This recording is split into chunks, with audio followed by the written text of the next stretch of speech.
எட்டு தட்டா முத்தம் உனக்கு தான் என் படுக்கையில பாதி இடம் உனக்கு தான் என் மனசுக்குள்ள மொத்த இடம் உனக்கு தான்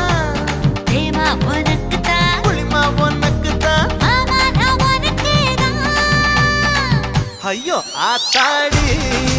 இது ரெட்ட தாப்பாடி ஆசை கூத்தாடி நான் கசந்து போனேன் இழந்த பழம் உனக்கு தான் செக்க செவந்த பழம் உனக்கு தான் குங்கும பூவும் எனக்கு தான் இந்த கொஞ்சம் புறாவும் எனக்கு தான் பால் பழம் உனக்கு தான் பாயாசமும் உனக்கு தான் சந்தனம் உனக்கு தான் சக்கரை பொங்கல் உனக்கு தான் ஐயோ ஆத்தாடி இது ரெட்ட தாப்பாடி ஆசை கூத்தாடி நான் கசந்து